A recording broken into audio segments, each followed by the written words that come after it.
di urang aya Prabu Kian Santang, putra daripada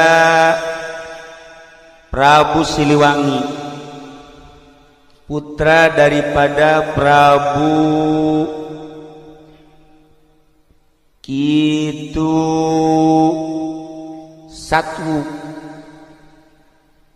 Kencana, putra daripada Pajajaran. Jadi ti kerajaan Pajajaran.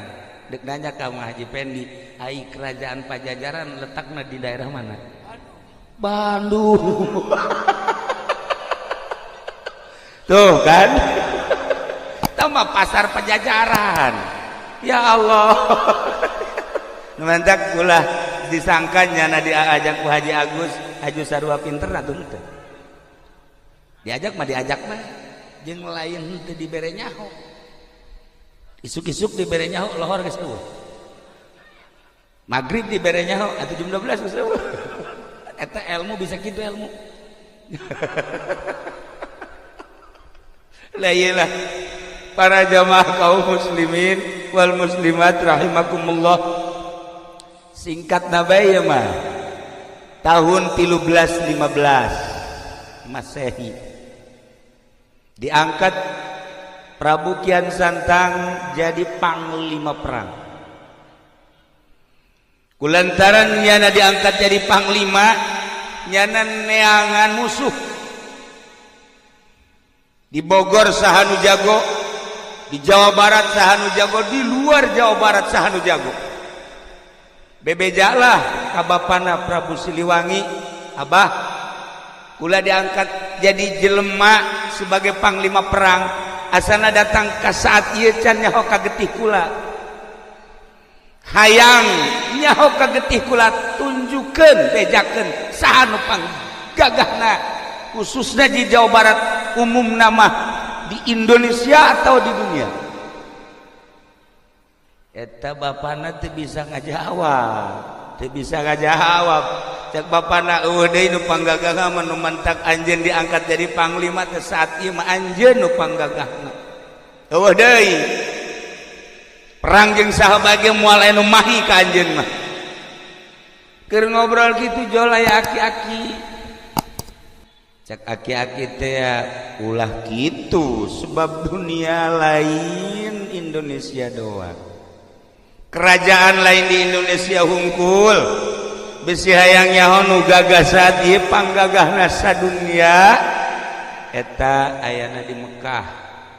Ngaranna saha ki? Ngaranna Sayyidina Ali. Barang geus gabejaan kitu les eueuh aki-aki. Nyana terus bae neangan jalan ke Mekah yang gapanggih jeung Sayyidina Ali. Padahal Sayyidina Ali teh kapan geus maot jauh. Iyalah kehebatan Sayyidina Ali karramallahu wajhah di alam barzah nyana mah bisa muncul nyana neangan jalan kumaha carana hayang ka Mekah dipapatkeun ilmuna eta mah sarua ilmu eta mah sebab nyana encan Islam jeung ilmu nu dicekel ku Haji Pendi. Nah eta babacaan lagi boro-boro urang jing ge teu ngartieun. Eta hebat Haji Pendi. Nu mantek nyana kukula dianggap bisa bahasa eta, bahasa jin nyana ge termasuk min jumlatihi.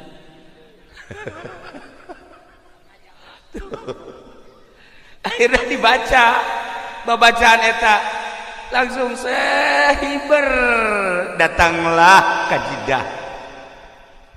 Begitu datang ke Jidah, luak-liuk tanyaeun eueuh.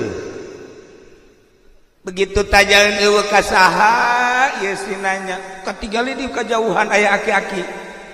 Diudag punyana, barang diudag kebeneran kapanggih jeung aki-aki teh ditanya mirip-mirip jeung anu harita aya di kerajaan.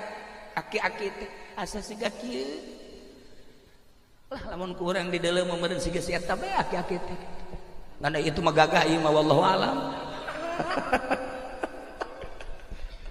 Tak barang nanya Aki ari ieu nagara naon Jeddah. Jeddah ke Mekah deket.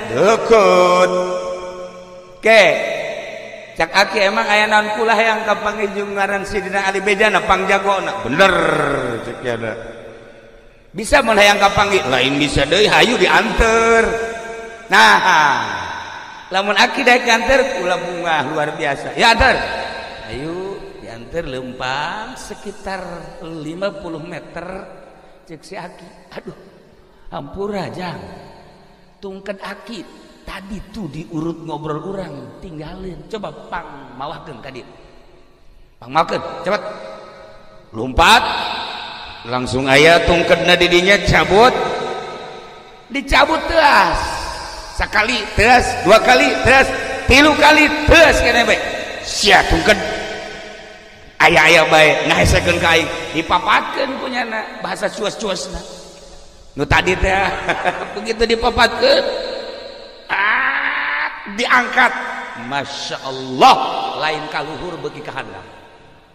Sakali deui angkat make papat anu luar biasa beuki ka handap, katilu kali dinyakeun kaluar getih sabulu-bulu. Didinya nyana ngahulang si Aki datang deui jang aya tungkedna aya atuh lain diangkat beuki horeng ieu mah tungked meureun jadi ke jero teu bisa kaangkat ieu baki teu bisa kaangkat. Coba ku Aki bismillahirrahmanirrahim diangkat jababari. Masya Allah cekian santang babacaanna kok aneh, babacaanna kok aneh. Cek Aki-aki ente boga kesulitan naon bae, boga kesulitan naon bae, bacaan bismillahirrahmanirrahim. Lawang hese dibukana sok bacaan bismillahirrahmanirrahim. Mantap kaji pendi pernah harita lawang na dikunci maca bismillah ngencengan. Oregan bismillah ge lain sa bismillah bismillahna. Lamun bismillah make sungut doang mah atuh pamalingan ge bisaeun.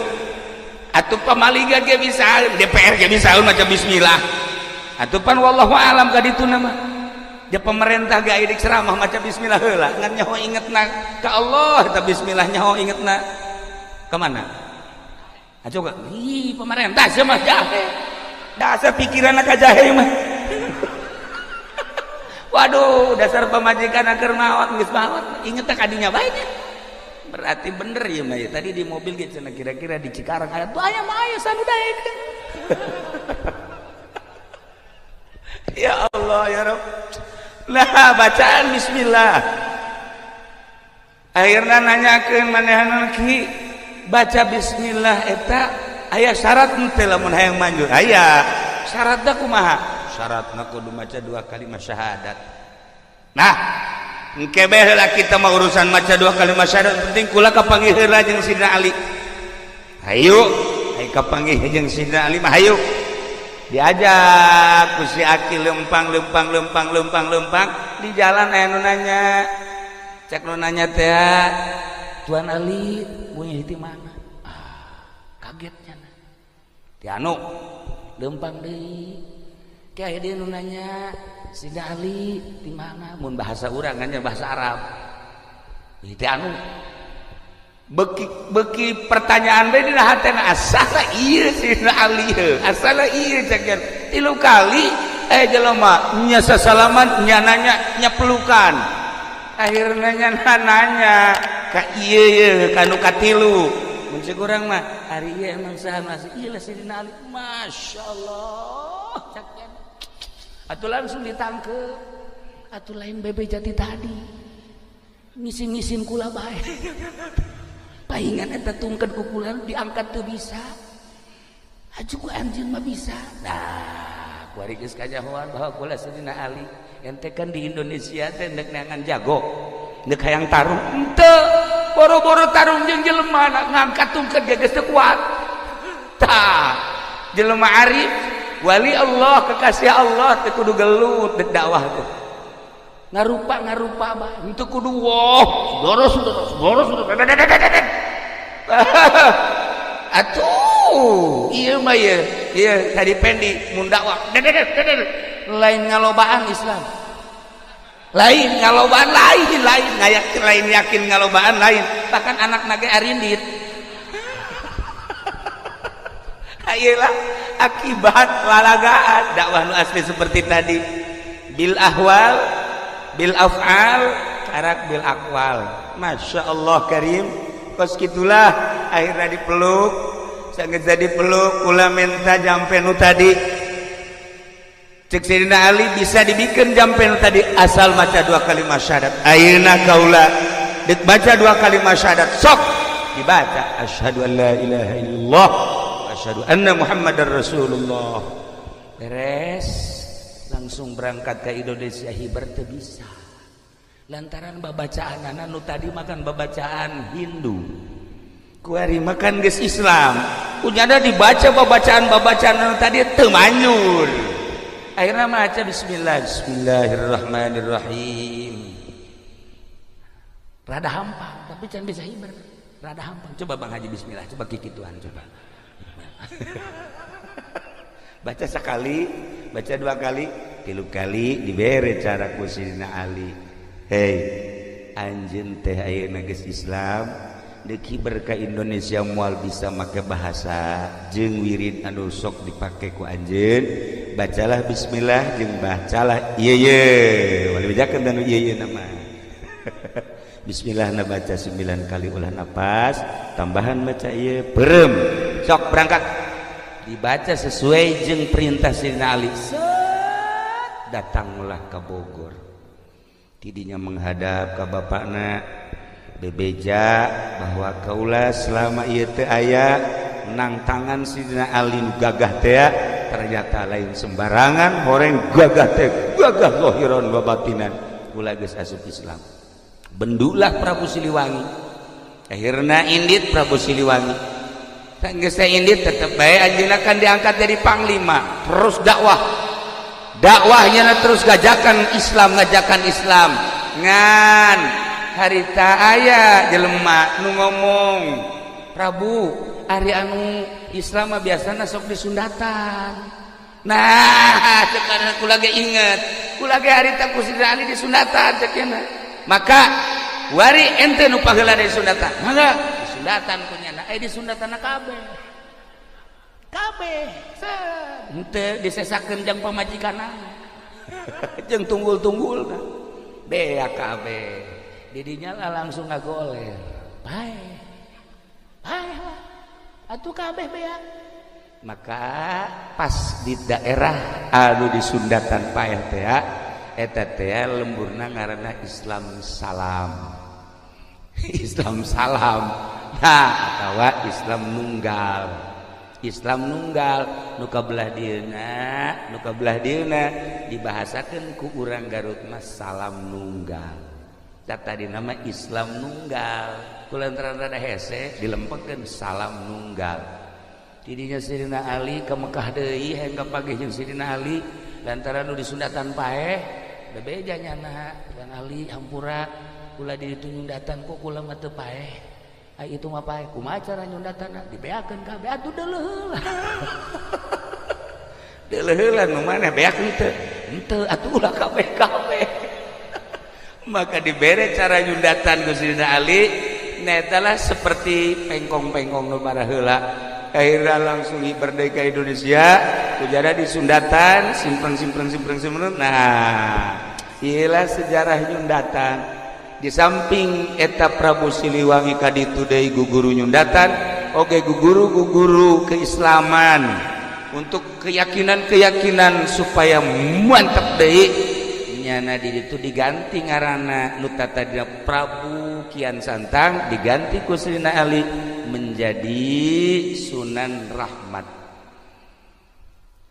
Rahmat baliklah ke Indonesia begitu balik ke Indonesia manehanana terus dakwah nyundatan terus manehanana bebeja ka bapana Prabu Siliwangi diajak Islam tetap tedae sekali 2 kali 3 kali ketika Sunan Rahmat keluar dakwah Prabu Siliwangi manehanana dengan bahasa manehanana meminta ka karuhuna supaya ieu kerajaan dirobah menjadi hutan.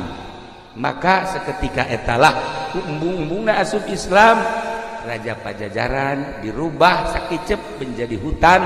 Konon anu kuari terkenal hutan tersebut adalah nu aya di Bogor, ngaranna naon teh Haji Pedi? Nu di Bogor teh nu sok kaditu kadaritu jelema. Leuweung teh leuweung naon leuweung? Naon lain ya na tuh sebut. Naon? Nah. Wah aya. Nu di Bogor nu sok rame. Masyaallah teh si uga nyaho jasanya. Naon? Aya nyaho di bejaan. Etalah para jamaah kaum muslimin wal muslimat rahimakumullah. Akhirnya balik Sunan Rahmat ka kerajaan berubah, saenggeus berubah menjadi hutan. Nyana mohon ka Gusti Allah supaya bapakna muncul, barang muncul berubah menjadi maung. Nah iyalah nyana dumadeheus ka Gusti Allah, ya Allah ya Rabb, ieu teh maung lain sa maung-maung, nah ieu teh abah kula. Coba supaya bisakeun ngomong, Gusti Allah maung dibisakeun ngomong. Akhirnya walaupun wujudna wujud maung, diajakan ku Kian Santang nu geus berubah menjadi Sunan Rahmat supaya maca 2 kalimat syahadat. Tidinya nyana tetep godeg diudag ditepak ku Sunan Rahmat, lompat begitu lompat terus diudag, lompatlah ke Garut, ke Guha Sancang. Maka cicinglah didinya lantaran aya alamat. Cek alamatna ulah diudagkeun antep anjeun bapak-bapak. Di mana-mana anjeun hayang kapanggih jeung bapak, coba anjeun datang. Jeung keturunan anjeun datanglah ke Sancang. Maka kuari masih sangar keneh mun hayang kapanggih jeung mau datang ke Garut, ke Guha Sancang atau leuweung Sancang. Ngan ai hese-hese teuing mah atuh jasi eta ke rupana kadang mau ieu. Kadang-kadang mau nya ge sarua bae. Nah, ieu mah mau tutul beureun nya. Itulah para jamaah kaum muslimin wal muslimat rahimakumullah. Akhirna baliklah Sunan Rahmat ka Pajajaran nu geus berubah menjadi leuweung, nyana nyokot taneuhna. Saenggeus nyokot taneuh dikuatkeun ke peti sekitar segede kieu petina ye, dibawa ku nyana hasil istikharah manehanana. Ieu peti nu geus aya taneuhan bakal jadi ciri di mana peti ieu godeg teh oyag-oyagan robah, berarti kula cicing didinya tafakur sampai maut. Dibawalah ke Gunung Tasikmalaya, ditenden didinya selama 1 minggu terobah tegodeg. Dibawa deui ke Gunung Cirebon, Gunung Ciremai, dibawa ditenden deui dihareup nyana bertafakur ka Gusti Allah saminggu cicing bae terobah tegodeg. Dibawalah ke Gunung Suci Garut, ditenden ka karak sapeting doang, ieu geus godeg. Nah berarti kaula kudu cicing di dieu. Dirobah godeg teh menjadi godog. Itulah para jamaah kaum muslimin wal muslimat rahimakumullah. Terus banehanana tafakur, terus banehanana mujahadah di gunung eta, lain berarti can jadi wali Allah untuk terus naikkeun makomnya, naikkeun pangkatnya, jeung embung balik deui ka Pajajaran. Kerajaan-kerajaan diserahkeun kabeh ka ahli waris anu sejenna, manehanana mah hirup menyendiri, tafakur eueuh nu nyaho, mujahadah, riyadhah terus di gunung suci datang ka maut. Gitulah para jamaah muslimin wal muslimat, cerita asal usul tentang nyundatan. Berkeliaranlah akhirnya guru-guru anu bisa nyundatan asli ti Sunan Rahmat, terus ke Karawang, terus ke Cikarang, terus ke Tangerang, terus ke Serang, terus ke mana-mana. Baheula mah di Sundatan sekaligus aya babacaan khusus di Sunan Rahmat. Ti dituna ti Sayyidina Ali karramallahu wajhah. Itulah para jamaah kaum muslimin wal muslimat rahimakumullah, maka maotlah anjeunna di luhur gunung suci godog kita tadina godeg, kemudian aslina nyana ngaran Prabu Kian Santang, dirobah diganti ku Sidina Ali menjadi Sunan Rahmat Suci Godog, berarti keturunan Pajajaran. Nah iyalah anu terus dakwah. Alhamdulillah Jawa Barat khususna umumna nyebrang terus ke Lampung, terus ke Kalimantan. Iyalah Sunan Rahmat Suci nunyana mengakhiri hirupna sorangan di luhur gunung. Mantak besi aya di Cikarang kuari anu haju hirup sorangan eta ge buat teuing ulah sok suudzon beureun nya eta ge termasuk aya tetesan gede hutang. Gitulah para jamaah kaum muslimin wal muslimat rahimakumullah. Lantaran baturku lagi kadang-kadang nu ieu nyorangan kadang-kadang ditanya gitu daek nembalan. Atuh horenganan teu jauh urusanana seperti itu tadi. Para jamaah kaum muslimin wal muslimat rahimakumullah.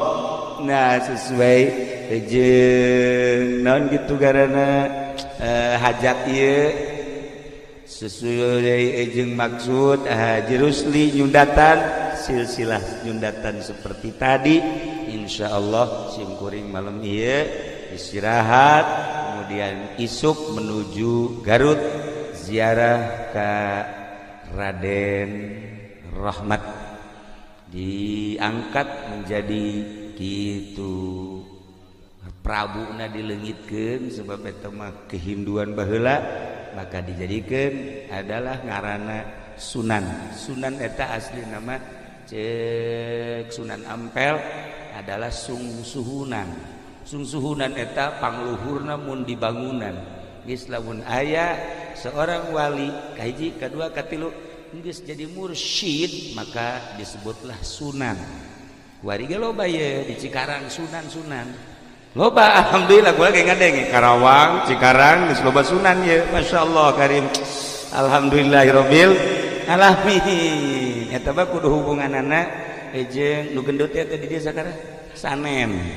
Sunan Sanen. Sebab nyana di ditu aya kali jodoh. Para jamaah kaum muslimin wal muslimat rahimakumullah, ila para aulia Allah lamun wali sanga geus jelas Cirebon, kemudian Banten aya hiji nu mencil di dieu ieu adalah Sunan kitu Raden Rahmat anu nyana diangkat jadi panglima 1315, kemudian 1350 manehanana naik ke gunung. Lamun 1513 datang ke 1550 seberapa tahun ada? Berapa tahun?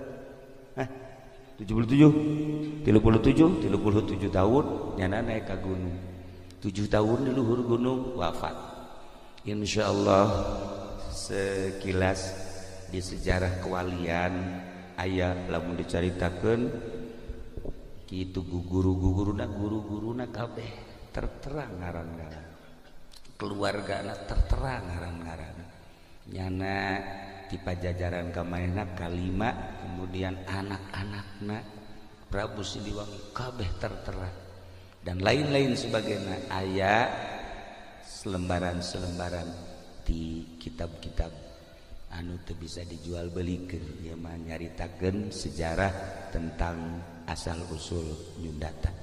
Besi Bang Haji Pendi hayang disundatan kedua kali insyaallah di dieu bisi aya rangda umurna kira-kira 35 tahun bikin ka Haji Mamin, tapi lamun aya nu 80 ka manehna. Sagitulah ala kadar isim kuring. Nah maka terakhir dikerjakan setelah sholat subuh dan sholat qada asar dikerjakan setelah sholat asar. Boleh ya, qada mah bebas, bayar utang mah bebas, mau jam berapa saja dipersilahkan, tidak ada makruh-makruhan. Selanjutnya hapunten sadayana bagi abdi bade naros mun aya jalmi kacilakaan terus maot kenging bantuan ti jasa raharja eta kalebetir kah mayit apa sanes atur nuhun tama sanes ngargi tirgah mah boga manehanana nu keur hirup telah paeh dibagikeun tama bibogana geus paeh jeung jurig nomeureunna temat. Jadi lain termasuk tirkah pakai bae ongkos-ongkosna biaya jeung sajabana bagi ka dulur-dulur ngan lain tirkah mayit. Kemudian mana kiai anu dimulyakeun di sinades naon ieu teh Fatihah na nulisna bagus amat teh. Ibu abdi nuju tedamang nyaeta Ibu Halimah Tasik mudah-mudahan. Kemudian anu kukul melalui surat ini saya kula endek nanyakeun masalah umat wakaf aya tanah wakaf di tengah-tengah tanah milik orang lain. Terus tanah milik orang lainnya digusur di keduk kabeh sayeudarna tanah wakaf tah eta tanah wakaf meunang tah teu lamun dijual dek dipindahkeun dibeureikeun deui ka tanah nu sejen lantaran lamun teu dipindahkeun liwatna hese kaluhur atuh karna sayeudarna tanah wakaf eta dikeduk kabeh meunang teh mah darurat. Namun geus kos kitu ngaranna darurat tubihul mahzurat atuh pek bae dek dijual mangan ku nazirna saha pengurusna silahkan ju beulikeun deui. Para jamaah kaum muslimin wal muslimat rahimakumullah. Alhamdulillahirabbil alamin dina minggu ieu urang minggu terakhir di bulan Safar. Entak mimitian urang dina bulan Safar sakumaha biasa konatur pikeun kepentingan haul. Kaleresan haulna urang dina kaping 15 nanggalkeunana adalah minggu. Di minggu Senin Salasa Arbo Kamis Jumat Sabtu Minggu tanggal 15 Rabiul Tsani. Maretna adalah tanggal 20. Nah, jadi urang mulai dina minggu ieu ngamimitian donatur pikeun urang keneh jang urang babarengan taqarrub ruruba ka Allah melalui para wali-wali Allah Subhanahu wa ta'ala supaya maju agama urang kenalkeun diri urang ka para nabi leuwih-leuwih ka Kangjeng Nabi urang Kangjeng Nabi Muhammad sallallahu alaihi wasallam. Besi salahna nabi di akhir zaman mah loba nabi-nabi kajajaden kadengena teu bagus lamun nabi lahir di Kalideres asana ngadengena getek. Aya nabi urang Lampung, aya nabi urang Garut, aya nabi urang Pangodokan. Jore jasa tama komo boro-boro nabi nu lain nabi ge jore lahir di dinya Pangodokan. Tapi atuh geus kitu bae ti baheulana tuh ya. Jadi wawuhkeun diri urang ka nabi besi aya nabi-nabi kajajaden. Mentak unggal kitab ngomentar wajib urang mere penerangan ka anak urang hiji nabi urang ngaranna Kangjeng Nabi Muhammad sallallahu alaihi wasallam lahirna di Mekah, diutusna di Mekah, ngalih ka Madinah, pupus di Madinah. Tah kos kitu supaya anak urang apaleun bolak-balik.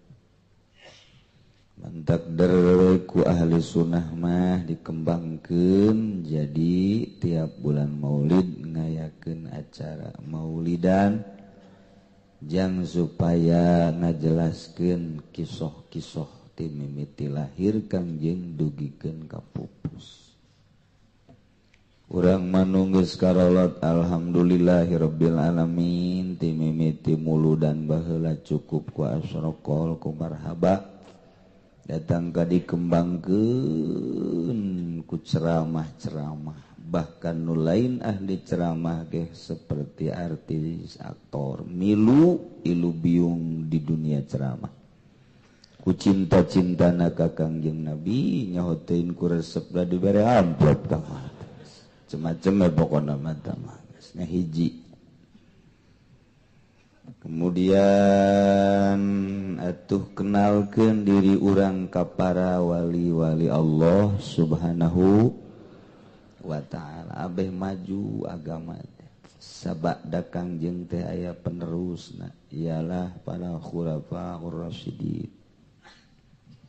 Kabelah dieuna diteruskeun ku para wali-wali Allah moal kuat agama mun dicekel lain ku wali. Lantaran gulak gilek bae nyekelan agama lamun lain ku wali. Wali memoal gulak gilek lantaran eueuh nu dilirik iwal ti hiji we kaagungan agama Allah Subhanahu kaluhuran jeung kategeran agama ngajak wauh ka Gusti Allah hiji be eta be telurak lirik ka sisi ka gigir aya nu nawaran jabatan embung aing mah ka Allah we aya nu nawaran harta embung hayu we urang ka Allah we aya nu nawaran berbagai macam embung aing mah ka Allah bae sakalina ansluge di dunia organisasi jeung di perpolitikan nyana mangan sakadar dek ngagungkeun agama Allah ngaluhurkeun agama Allah aya kesempatan mah di negara di organisasi aya kesempatan jang li i'la'i kalimatillah daek mun lain embung bae jadi teu golak-gilek aya di mana bae lurus jang ngaluhurkeun agama Allah Subhanahu wa ta'ala. Mun lain wali gulak-gilek akarak ditawaran jadi tim ngagilek adu tawar Avanza apa Innova geus lain agama deui. Tawaran di organisasi posisi sakitu bagusnya lain ngaluhurkeun agama pake rerebut itu keneh di pemerintahan pake sukat sikut tujang tajong geus lain jang ngaluhurkeun agama mantak morosot agama ajur agama mun dicekel lain ku wali Allah mah nu mantak tegerna agama dicekel ku para wali-wali Allah Subhanahu wa ta'ala. Alhamdulillah di Indonesia supaya aya Sunan Ampel, aya Sunan Kalijaga, terus Syekh Syarif Hidayatullah, di Banten aya Syekh Maulana Hasan Nudi. Berkembanglah agama ku wali dituruskeun ku ari ku penerus-penerusna nu jadi wali-wali Allah Subhanahu wa ta'ala. Entak Amerika be terseupeun ayana bangsa Maulidan, ayana bangsa marhaba, ayana bangsa haol-haolan ki Amerika mengkecap lantarannya nama teu didenge nambai ulama ke Amerika ditambailah ulama supaya ngahancurkeun eta diliberalkeun, dikapitaliskeun, disekulerkeun, ulah nyekelan agama nu asli. Baralik ti Amerika mulailah nyana dakwah ngabid'ah-bid'ahkeun maulidan, ngabid'ahkeun haul. Kurang puas keneh tambai ke Amerika dibuatlah JIL, jaringan Islam liberal. Dikembangkanlah di dia ku Fahrul, kemudian terus dikembangkan di dia ku Nur Khalis jeung saderetanana dicecer melalui Muhammadiyah, melalui Islam Jamaah, melalui PKS jeung sajabana. Kitu sejarahna. Si Fahrul mimiti nama teh bisi aya ngaran Fahrul Tajong habek eta mimiti nama panggil ke Amerika. Kitu sejarahna. Lantang unggal negara, unggal daerah, terutama Indonesia nu kudu dihancurkeun lantaran kental dengan kitu kesunianana. Atuh dakwah di Cikupa nu ngabid'ah-bid'ahkeun maulidan. Di Balaraja, di perumahan-perumahan. Wah, luar biasa. Asup ke Pasar Kemis, ditikem kurang Pasar Kemis. Dia tampiling di Pasar Kemis lain lalagaan. Terbirit-birit baliknya daga itu ke Brebes.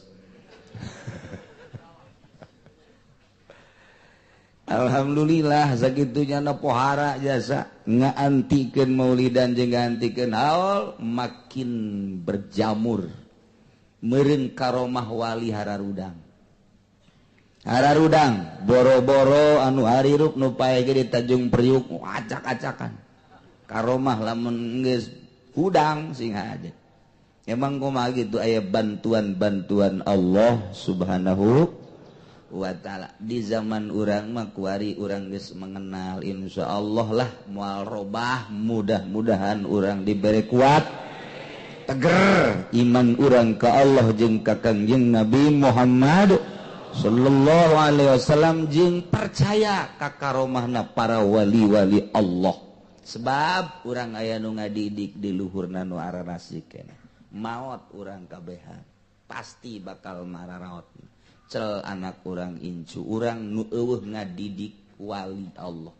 Solihin geus pararae. Kamari ge haja solihin di ditu pae hiji. Seueuh nu ngadidik tah. Teu nyahoeun aya ge bangsa jaringan Islam liberal. Bangsa kapitalis wungkul nu kos kararitu. Anu nyana menuhankan materi nu ulah resep ka Al-Qur'anul Karim. Timbul engke ti anyak incu urang dimimiti ku ari di SD na geus diliberalkeun, geus dikapitaliskeun budayana, tumbuh engke SMP na SMA na sementara wali Allah geus arareueuh nu ngadidik. Pikumaheun ka hareupna. Mata wauhkeun anak urang jeung incu urang ka wali supaya nyahoeun bahwa di dunia teh horeng aya wali. Ulah diwauhkeun ka bangsa profil-profil tolol, profil-profil Yahudi, profil-profil Nasrani, profil-profil nu bangsa bararejag nu kos karari itu mah ditolol-tololkeun. Ditayangkeun di televisi. Bimimiti Batman-na, Superman-na, datang ke Power Ranger-na dan lain sebagainya. Wow, budak leutik teh geus ngarobrolna nu kos kitu bae lantaran pertama dididikna ku Yahudi, langsung ka jero hatena tet ararasup. Wow, ngomongna ge budak leutik, waduh, lamun aya Super Ranger mah, wah Power Ranger nu karona teh karar itu teh. Kolot geus teu nyaraon, budak sia ngomong naon? Nyarahun koreng geus perubahan, dididik ku Superman bisa hiber, dididik baheula mah atuh eueuh nu kos karit tak kuari teh nyahoeun ayana sosok ulama nu bener nu mana, profil ulama anu lurus nu mana, profil wali teh nu kos kumaha tah kajen teuing kunyana dibid'ah-bid'ahkeun ge ka kula geus datang sabaraha urang nu ngabidah-bidahkeun carekan ku aing sia imah aing ieu mabur sia ka ditu naon ieu kahareupna pikumahan sementara ieu Nasrani jeung Yahudi terus-terusan mantak ka urang gade dek datang Hisam du diwali-wali ti Libanon ka Amerika sok ditayangkeun di televisi mancanagara dunia nyana profil seorang torikoh kelas internasional asli urang Libanon cicing di Amerika eta mah buatan Amerika untuk mengaburkan wali-wali nu asli jeung torikoh nu asli ulah katipu sing hade mendak mun teu boga jalur-jalurna bakal katipu tanyakeun silsilahna ti mana trek salah lain janggotna kajenting datang ka taneuh lain nyana bisa hiber tetep bae lain sihir kitu bae boga jalur tersendiri tetesan langsung ti Kangjeng Nabi moal kaliru nu asli mah tak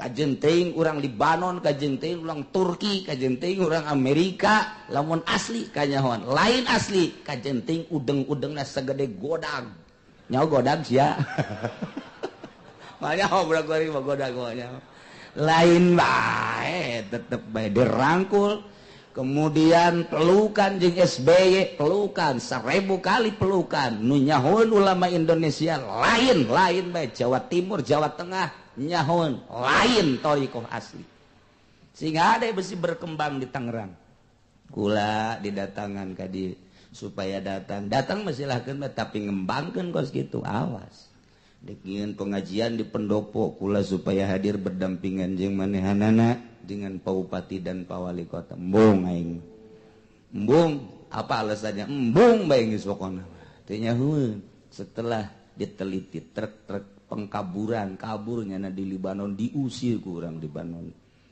mendak mun teu nyaho bahaya nu kos kitu mah tuh aya nu zikir di mana ieu Cirebon mana silsilahna ieu hasilna kumaha ieu lamun zikir bisa wauh jeung jin lain kitu torekoh mah lain ditawauh jeung jin lain aya deui tek ieu mana ieu mah teh anu nyanding ke Tuan Syekh Abdul Qadir ai mah nya Tuan Syekh Abdul Qadir nyanding kitu mah ngaranna kos itu begenderuah tuh macem-macem zikir di orang sing hade besikat tipu lain eta zikir mah hiji titik dek makrifat ka Gusti Allah anti dunia anti makhluk anti materi anti nafsu hiji hayang wauh jeung Allah subhanahu mantak patennya nama teu bisa diganggu gugat ti Kangjeng Nabi ka Sayyidina Ali atau ka Abu Bakar Siddiq dua jalur tek teu bisa diganggu gugat aya lain kanyahoan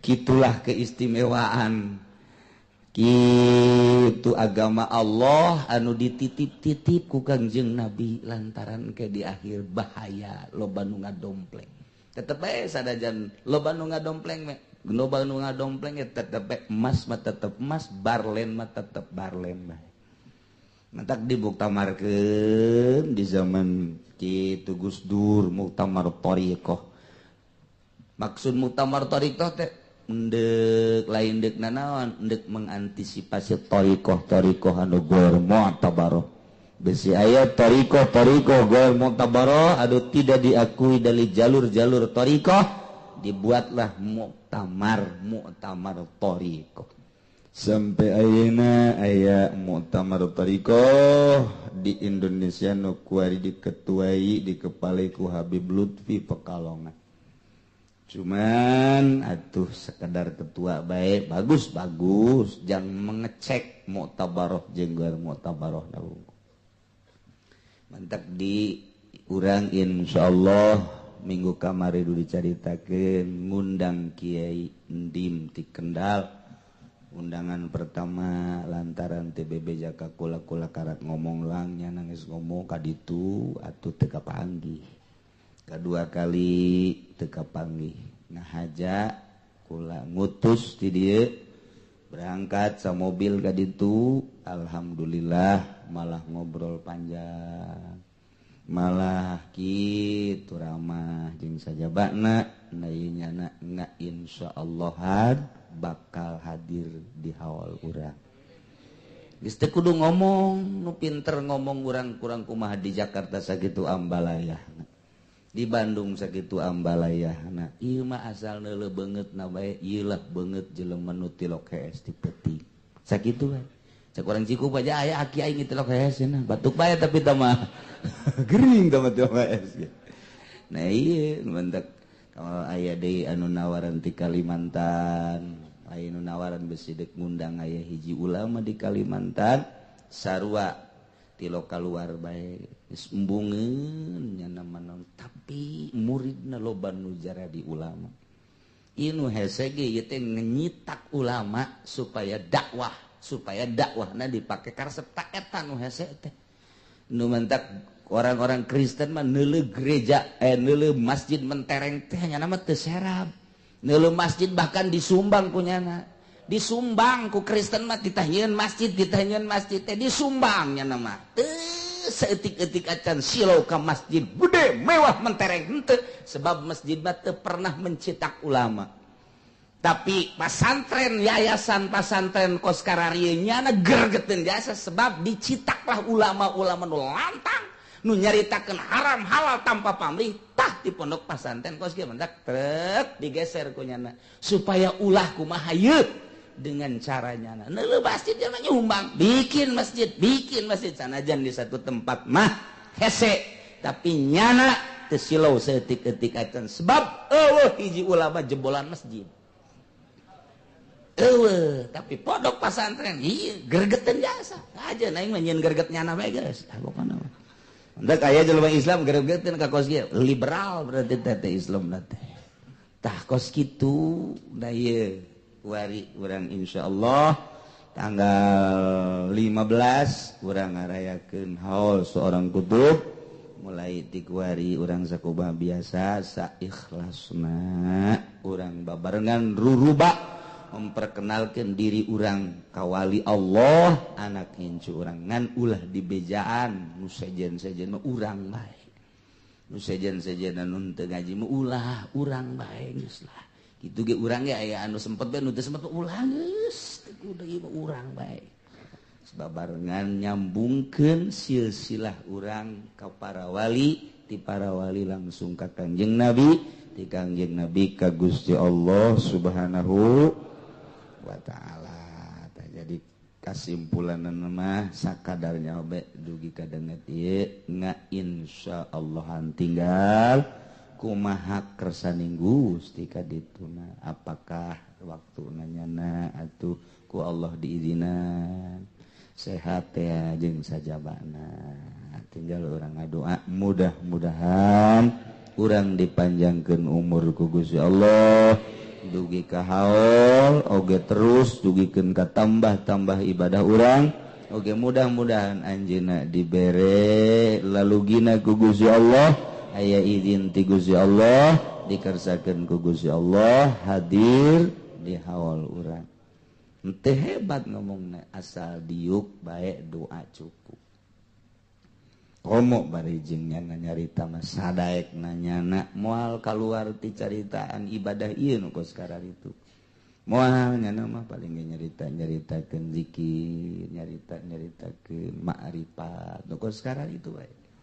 sebab dunia nu aya di hatena eta sebab jelema mah nyarita teh sakumaha nu aya di hatena minal kalama la fil fuadi omongan mah nu aya di jero hate eta kahiji nomor kaduana tanggal hiji maulidna jatuh pada hari Jumat berarti ayeuna minggu Senin Salasa Rebo eta rebona dina akhir bulan Safar ngaranna Rebo Wakasar faidatun fi bayanil arbi'il akhir min syahri Safar zakara ba'dul arifin min ahlil kasfi wa tamkin ba'dul arifin ti ahli kasyaf nyari tanjuna bahwa annahu yanzilu fi kulli sanatin 300 baliyatin wa 20 alfan minal baliyat tiap tahun jang satauneun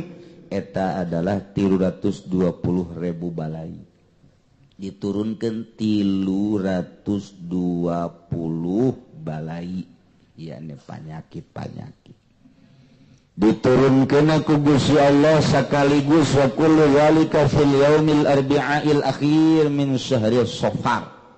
Malam Rabu etalah tadi turunkeun ku Gusti Allah sakaligus tek jang sataun. Engke anu jang bulan anu pada waktuna diturun ieu mah heulanan diturunkeun ditenden di langit kahiji eta 320 balai. Jang satauneun cengcelengan.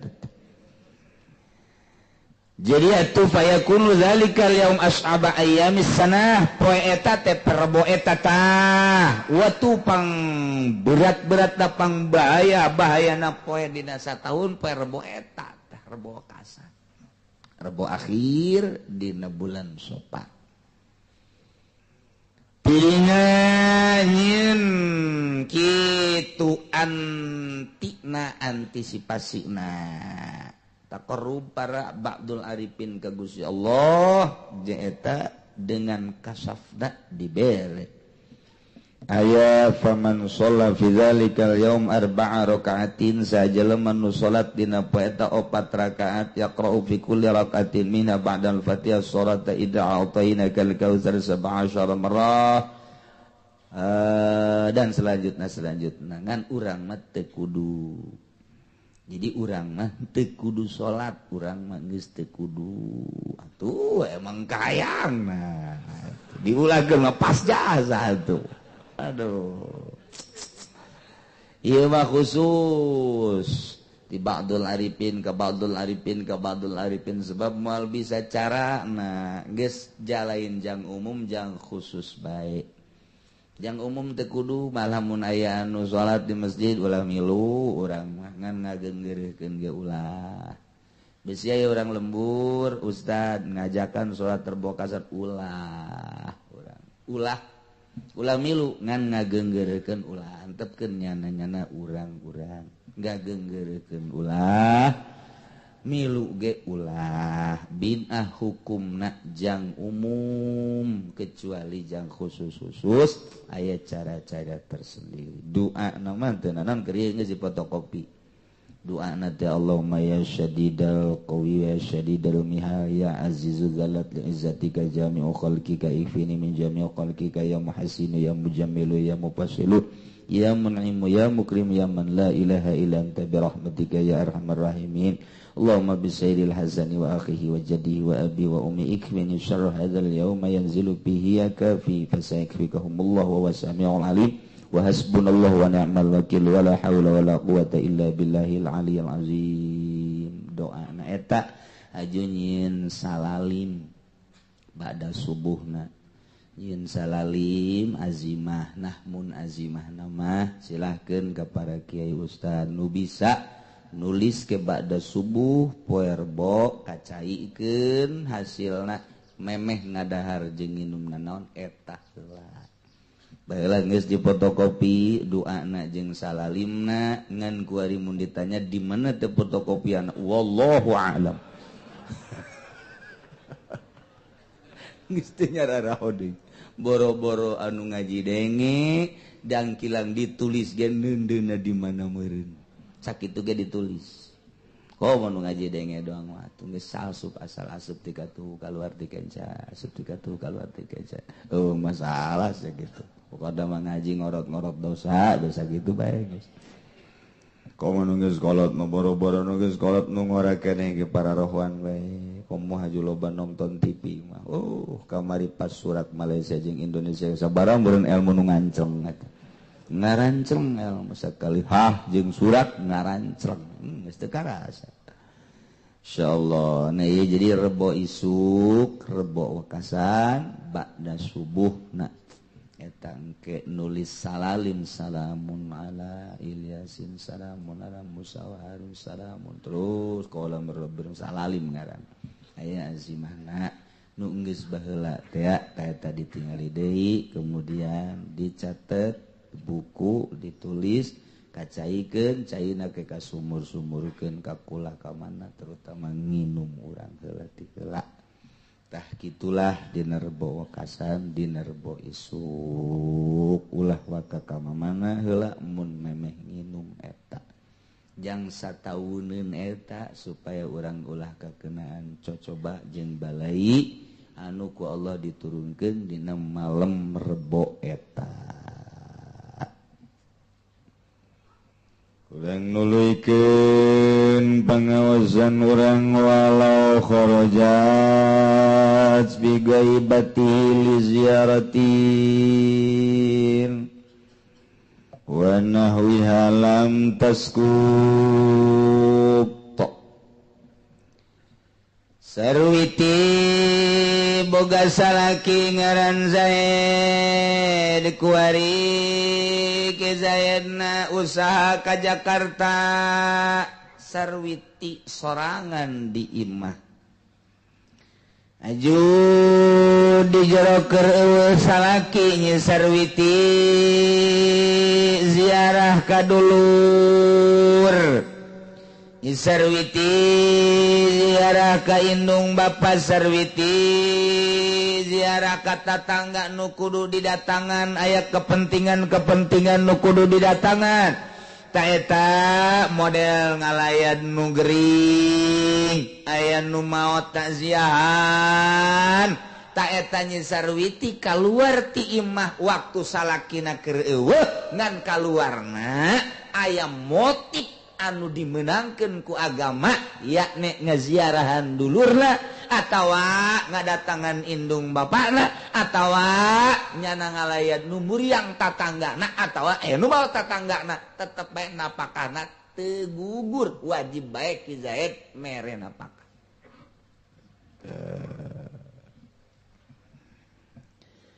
Wal azaru ala nafaqata li sogiratin. Zaid boga pamajikan ngaran Sarwiti urang Cikupa kabenerannya Sarwiti nate ieu adalah umurna kakarak 7 tahun. Aya awakna marada gede ngan umurna kakarak 7 tahun. Jadi Ki Zaid kawin ka Nyi Sarwiti teh disebutna kawin gantung. Aya hubungan meureun antara Bapak Ki Zaid jeung Bapak Sarwiti teh kulantaran aya hubungan nu erat cak Bapak Nyi Sarwiti geus bae urang kawinkeun anak urang ka anak anjeun. Abe pertalian urang lanjut yuk. Cak Bapak Ki Zaid pan anak anjeun mah ieu mah atuh leutik kajeun urang kawin gantung bae. Oke geus dikawinkeun ai Ki Zaid nama umurna 35 tahun. Ari Nyi Sarwiti da umurna kakarak 7 tahun. Waduh. Bohara ya. Kulantaran leutik atuh can bisa dialep suka Nyi Sarwiti teh. Tak iya begitu dikawinkeun. Oh masalah atuh budak ieu diais ku Ki Zaid teh atuh biasa bae malah dipandian di roskam. Sakumaha koda kuda. Bandian di jero kamar biasa bae. Mandian budak atuh ngaranna ge. Jalan ketek teh nyawan salakina tuh budak karena gitu. Geus masalah tak kos kitu. Ngan kuateun aya di sarean mah. Ulah coba-coba kakarak 7 tahun di sarean. Asana bahaya ieu mah. Komo Ki Zaid umur 35 tahun mah. Aju pernah di Arab deui beneran. Tah ieu ulah coba-coba encan kuateun. Anak can kuateun berarti kuari Ki Zaid gabogaan pamajikan budak can ditamkin, can dijima. Nu jadi masalah, ieu wajib napakah apa henteu? Zaid boga pamajikan Sarwiti, budak kene ai Ki Zaid nama dewasa bahkan leuwih ti dewasa ngan can ditamkin, can dialep suka. Ta ieu keputusanana nurutkeun ceuk kaul Azhar, alla nafaqata li sogiratin, teu wajib napakah lantaran pamajikanana budak kene. Mantap ieu sakumaha kamari lamun nurutkeun kaul jadid ieu can wajib napakah lamun cek kaul qadimah geus wajib napakah lantaran nurutkeun cek kaul qadimah asal akad bae geus wajib napakah tapi lamun cek kaul jadid lain sakadar akad mah can ngawajibkeun napakah tapi nu ngawajibkeun napakah mah istimna yakni tamkinna ngalep sukana. Nah kulantaran can bisa dialep suka cek kaul jadid can wajib napakah cek kaul qadim geus wajib napakah. Ta'arud antara pendapat Syafi'i keneh antara jadid jeung qadimna idza ta'aradal qadim wal jadid fal qadim laysa mazhabi di mana ta'arud kaul qadim jeung kaul jadid maka kaul qadim laysa mazhabi mantak wallazi yu'malu wal jadid nu diamalkeun adalah kaul jadid kasimpulan anak zaid teu wajib kana pakahan pamajikan dan ngaran sarwiti lantaran pamajikan anak leutik keneh kuari dibalikeun kumaha lamun nya sarwitina umurna 20 tahun lai Ki Zaid umurna kakarak ge 7-8 tahun kawin gantungan nu kuari nu leutikna salakina Aing sarwitina mah geus umur 20 tahun bahkan bejana cenah pernah kawin sagala rangda beeng serat berarti geus hayangeun jasa geus jongsrong jasangan kulantaran nurut ka indung bapa nate mika hayang ka Ki Zaid supaya jadi salakina aya hubungan antara bapa jeung bapa maka dikawinkeun nya sarwiti umur 20 tahun ka Ki Zaid umurna kakarak ge 89 tahun berarti nya sarwitina dewasa ai Ki Zaid nama budak nu jadi masalah kuari napakana wajib apa henteu gitu mun ieu nanyakeun ka Hansip moal bisa Hansip paling nya ngatur-ngatur di balai desa Hansip mah parkir ge mun rokok balik nya mah tah iku bae wa anha tajibu likabiratin ala saghirin sanjana apakah wajib pikeun sarwiti nu dewasa ala saghirin kawajiban kasalaki Zaid nu leutik keneh beda jeung tadi Ki Zaid leutik keneh umur 89 tahun kuari dikawinkeun ka nya sarwiti umur 20 tahun ta eta teh sanajan Ki Zaid can hayangeun can bisa numpakan nya sarwiti can bisa bae kajen kukumaha ge kajen dipaksa-paksa ge milih bae sarwiti teh kumaha cenah ya geus teh nu jelas can bisaeun ta eta tetep wajib napakah lantaran naon sebab geus jerahkeun diri pan nya sarwiti na ka Ki Zaid malah geus bubuka bae asal tas magrib bubuka asal tas magrib bubuka atuh eta mah henteu teh Ki Zaid na tah mah okos anu peluh bae sarwiti boga salaki ngaran Zaid kemudian menang 5 tahun kabeneran tabrakan terganggu sarafna anu kazakarna peluh tah eta teh pan aing sarwitina mah atuh hayu bae ngajakan malah siap jasa deuk sampai 5 kali ge los ya Ki sarwiti ngan Ki Zaid peluh tah eta teh wajib bae napakah sanajan teu jima lantaran panyakitna lain di sarwiti embungna teh atau panyakitna aya di Ki Zaid peluh ongkoh wajib napakah ongkoh aduh pangjore-jorena mun lalaki geus peluh lantaran eta cak Iki Ruslan dina kitab nikmatud dunya salasa nikmat dunya ayat 3 naumun wa qublatun wa idkhalu zakar nikmatud dunya salasun nikmat dunya ayat 3 paltu tabal naumun wa qublatun wa idkhalu zakar hiji nikmat dunya anu terus bakal ka akhirat hiji sare di akhirat geng ke di surga aya hees sare ngeunaheun sare teh nu lesu udang sare jadi gerak aya di naon kitu ngaranna seger dua nyium eta ngeunaheun komo nu seungit-seungit mah urang ngambe minyak seungit nu ngeunaheun ge hate teh jadi bengras gitu kene nyium pamajikan urang ge lamun teu bau pamajikan laga beneran can mandi mah barang diamban ku urang jai mah sia mah bau kadal tetep bae teu senang tah nu katiluna mah idkhalu zakar ngasupkeun zakar ge ulah saasup-asupna eta nikmat dunya 3 nu bakal kabawang ke ka akhirat di akhirat ge eta mah aya tanu di dunia di akhirat diturunkeun ka dunya eta 3 eta mentak lamun lalaki geus teu ampuh dongkrak antik nang geus eta ceki soleh teh mah tuh paeh mah bahaya. Paeh listrik paeh, mobil paeh dorong. Ini bahaya lamun eta nu paeh.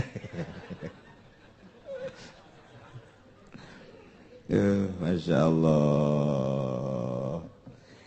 Jadi berarti dua masalah. Nomor kahiji lamun Ki Zaid dikawinkeun ka hiji awewe ngaran Sarwiti, Ki Zaidna dewasa ngan aya awewena budak, can siapkeun ditamkin, can masrahkeun diri jak encan boga kahayang, teu wajib napakah tamah lantaran can tamkin. Encan tamkinna aya di Nyi Sarwiti tamah panyakitna.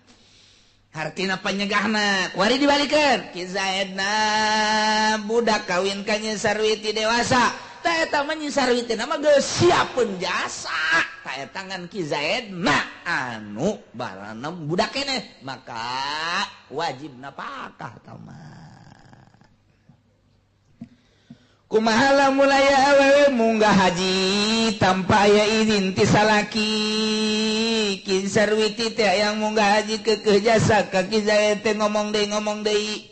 Ai Ki Zaid na mambungeun wakaeun ka Mekah bahkan ngalarang ka Nyi Sarwiti ulah wakang ke bae. Engke kakak nu mantak ieu embung ka Mekah kunaon aing masih naik kapal na masih ragang. Heuh, jabatur ge ieu geus loba nu ka Mekah teh jasa saralamet. Embung we pokona mah aing mah ajen kuku mah ge mun aya kapal laut deui aing mah endeuh. Boh atuh tah mah iraha, milu bae jeung kapal dagang. Mul pakana mah ulah bae geus. Ki Nyi Sarwiti teh diulah ka Mekah teh tah diulah ku Ki Zaid. Tapi tetep bae Nyi Sarwiti teh maksa bae. Wa ihramuha bihajin aw umratin bila idznun nusuzun. Eta Nyi Sarwiti ihram haji, ihram umroh tanpa aya izin ti Ki Zaid sebagai salakina nusuk teu wajib napakah. Ieu keur carita di Mekah, ya ikhrajuha bihaji urang Mekah, kuari hayang ka Mekah, hayang ihram gitu urang Mekah keneh, di imahna di Mekah. Kuari Nyi Sarwiti bebeja deuk ihram haji teu diizinan ku salakina. Eta teh begitu keluar ti imah nusus, begitu keluar ti imah nusus. Ai di urang mah di Indonesia Nyi Sarwiti hayang ka Mekah munggah haji teu diizinan ku salakina, tak eta teh doraka meleg-meleg. Bisa bae awe mah izin salaki mah. Deuk umroh, deuk haji bila iznin nususun ilam yamlik tahlilaha, mun teu ngamilik kana ngahalalkeun pamajikanana. Yakni nyana ngalaksanakeun hajina, umrohna, ihram nu wajib kecuali mun dimilik tahlilna. Hartina dimilik tahlilna teh bisa dibatalkeun. Nyi Sarwiti geus ihramna ihram sunah, kemudian ku Ki Zaid diulah. Mun keluar bae nusus kulantaran ieu mah deuk sakadar itu sunah doang, maka diulahkeun. Meunang tadi diulahkeun teh bisa ditalikeun, dibatalkeun. Salila can kaluar atuh teu nusus, geus kaluar mah nusus bae. Gedekeun saeutik pisan. Hah? Oh.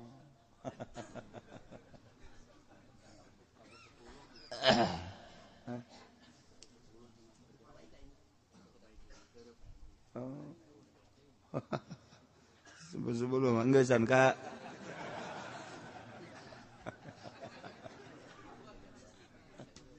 Allah karim.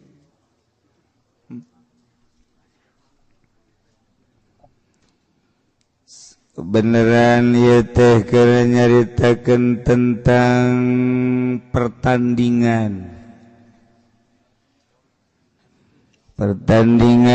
antara pesihir Firaun jeung Kangjeng Nabi Musa nu mawa mukjizat. Nyaritakeun tentang ngaduhna sihir jeung mukjizat. Masya Allah. Setiap Rasul terus baik ku Gusti Allah diberi pertandingan-pertandingan supaya ketingali hakna mukjizat, supaya kadulu benerna mukjizat andingkeun jeung sihir. Lamun para rasul pertandinganana sihir jeung mukjizat, setelah para rasul teu aya, agama dilanjutkan ku para sahabat, dilanjutkan ku para tabi'in, dilanjutkan ku para aulia Allah subhanahu wa ta'ala. Ya terus lamun nabi dibere mujizat tanding nasir, wali dibere karomah tandinganana tetap sihir. Teluh ulah kaget lamun kiai diteluh, ulah kaget. Ja Kangjeng Nabi ge lamun teu diraksa ku Gusti Allah mah teu diteluh. Sarua bae. Terus datang ka kuari.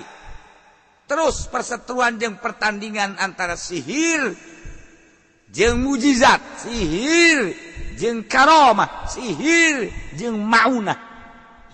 Maunah ulah maunah. Maunah tunggak gajah tah sekali jadi. Pertandingan. Duh cenah aing masih namat jadi kiai. Kos kitu mah jah, cuma lain ti kiaiin meureun. Can ge jadi kiai geus ieu. Eta cenah besi ditelu. Jah, tuh kayak ujung-ujung nama paeh bae. Di paeh perang syahid. Paeh ragag cilaka syahid. Paeh ditelu syahid. Allahumma ya qadiyal hajat.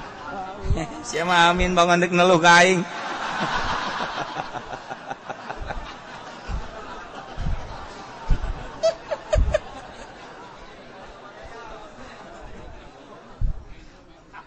Iya, tidak sekarang itu, masya Allah, kayak udah kaget.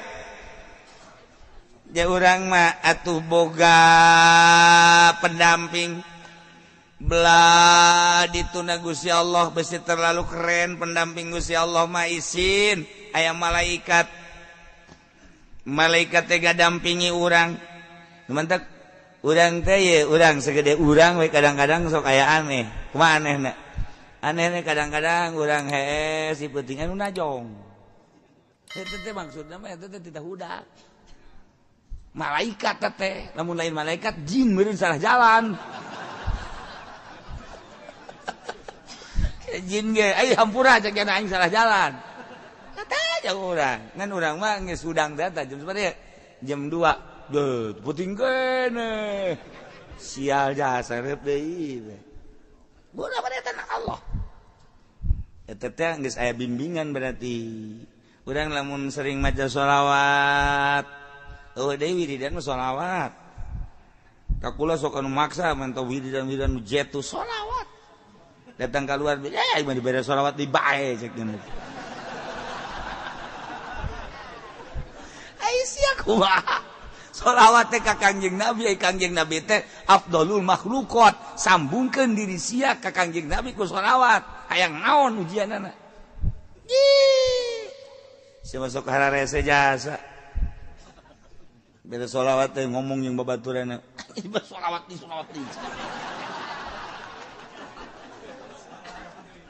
Hayang naon atuh sia hayang naon? Nah, urang dibimbing ku Allah, dibimbing ku malaikat. Lain lalagaan bimbingan. Lamun cacak-cacak eueuh bimbingan moal kuat. Moal kuat tuh mantap kuat ge. Seorang penegak agama aya ngabimbing. Boro-boro naon nafsu nabe dibimbing ku Allah. Ulah. Nafsu. Ulah, cilaka dibimbing ku Allah. Tah hayang aya nu ngabimbing model kitu teh eta teh kudu loba hudang ti peuting, kudu zikir, maca sholawat, kakarak di jero hate ngagelempeng blek. Beda. Di jero hate teh aya eusian. Eusi teh eusi ma'rifatullah.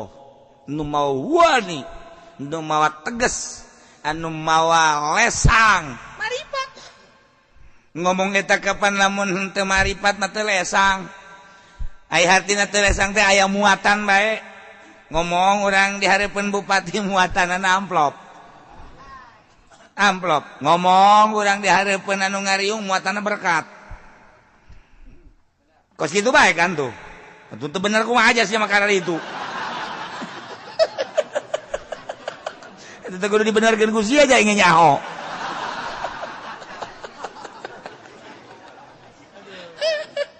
sok ayo nu mantak ayeuna mah kiai anu naek ka panggung kuarir kiai nu naek ka panggung dalam rangka kitu kampanye eta teh berarti kan muatan dalam rangka pilkada pilgub muatan eta teh kos kitu henteu cenah kunaon mah ikhlas sod ikhlas ka dieu coba ka dieu sia soda kumaha soda goblok ikhlas ya balik baik kayak mah tadi ongkosan sial capek ongkos bener kan Pon nah iman newak nu aya bae lah padahal lain kanyana bae kasih ge sarua ieu keur carita ieu mah muatan teh mawa teu teges geus engke kadengen ge lain deui saya teh si mana si anu ngadiran sa kiai naon tuh kampanye nyatakeun naon tuh kiai kos kitu ieu tuh mulai heuy eta teh kiai pinter teh pinter tinggal pinter ngundang gitu ngajakan ke partai beres sama kiai ji sia ngadengekeun ongko teu beres ongko nya namunna dibere duit aing tuh nu mantak babagi po datuh ya gara-gara sampai ke leti kos kiai ya aduh Masya Allah katara aya muatan mah urang ngadengekeun ya ulah kebel dengekeun ku urang sok kiai inu hajat muludan rajaban antara aya muatan jeung eueuh kula sok rinci kula mah daripada ceramah ngaji jeung ngadengekeun lillahi taala daekan ngadengekeun resep kula ngadengekeun teh resep batur mah cenah teu resep kana kula teu kula mah malah lamun ngomong teh geus embung ku ari embung lah yang besi ku Allah dicarekan salah naon kitu boga pikiran teh tah aing ngadengekeun mah teu salah-salahnya anak geus atuh aing resep atuh terus atuh bamalerkeun kan kitu aing ngadengekeun mah ngarokok teh naon teh lah sok ngadengekeun gua teu kebal haju bae muatan katara kudu bisa ngaji bilagah mah komo tek oh geus katara kajian ku kumaha ge geus eueuh nu teu katara saeutik ge urang ngaji bilagah teh aya makom likuli makom makol likuli medan rijal oh aya muktado nganyahoan kurang kamari aya Habib Salim Jindan NKRI marka naon marka bingung kan urang horeng harga mati atuh urang mah teh nyaho pajar marka atuh marka mah jalan cek urang teh kunaon eta lain haolan nyaritakeun eta berarti muatan NU kan NKRI mah berarti nyana keur nyaritakeun NU kabawa ka Habib Lutfina ka NU-an nyaritakeun Nusantara kan Nusantara mah NU nyaritakeun tentang Muhammadiyah eta teh Sayyidina kan eta mah perseteruan antara NU jeung Muhammadiyah kabawa kanyawan ku ahli ngaji mah kaluar tina jalur deuk saha mantak resep ngadengekeun teh resep marga aturan mah marga lamun marga mah di Bandung marga hayu henteu salah nu salah ngan kaluar tina muktado cek tukang ngaji bilaga ya paranti nah teu mantak ngaji lun kieu ye sesuai jeung makom sapekerna rusak dilun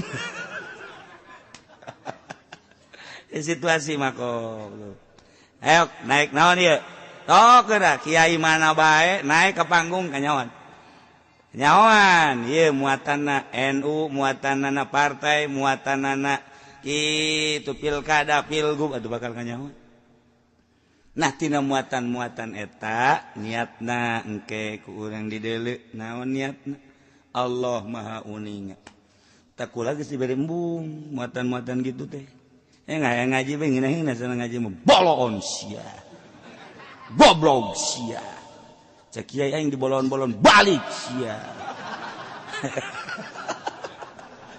aduh jangan noel di kacamat urang balik yuk los sia yang ngejebur ka neraka ulah didengekeun kulantaran maksudna naon maksudna teh supaya nyana ka Allah sugan marah nyana teh paling aya 1 2 3 4 5 6 7 8 marah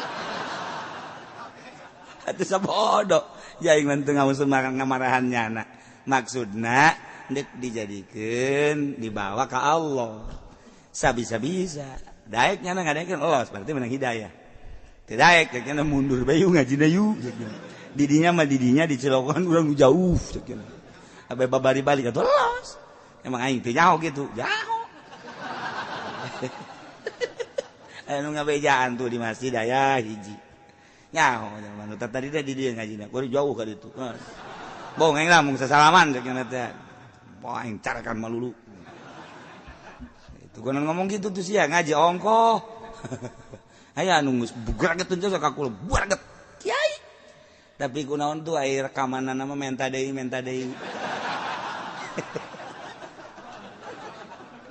emang gua teh nyaho tuh nyaho jadi mah direkam ge embung tiba lagi ulah ngan sararia bae juga rekam aja tak kiai nu tegerteupeun ka kula teh rekamanana mah boga gunyana terus bae didengekeun eta kan malu-malu kucing ngaranna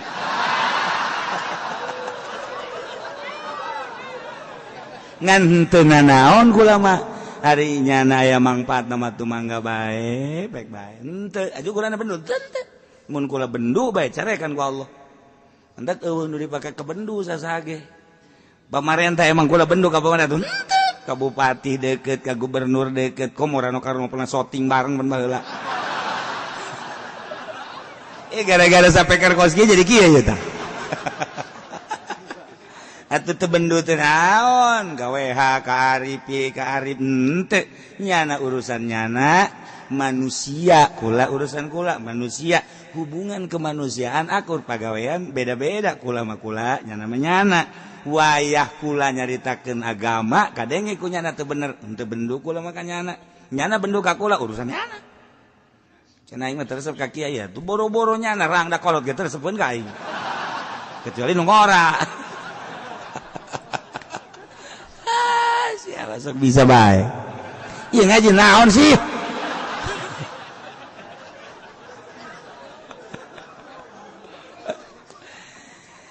kulantaran ieu dongeng Kangjeng Nabi Musa di luar loba nu ngadarengekeun hayang kelanjutanana urang mah di jero bisa ngadenge di luar makan teu karunya sedengkeun ieu kan rame sebab pesetruan ngadu sihir jeung mukjizat hendeuk diperagakeun ieu teh antara sihir jeung mukjizat kulantaran situasina urang mah bisa bae dipaksakeun di jero di api nu di luar mapan karunya nah ieu mah urang sakieu bae wallahu a'lam.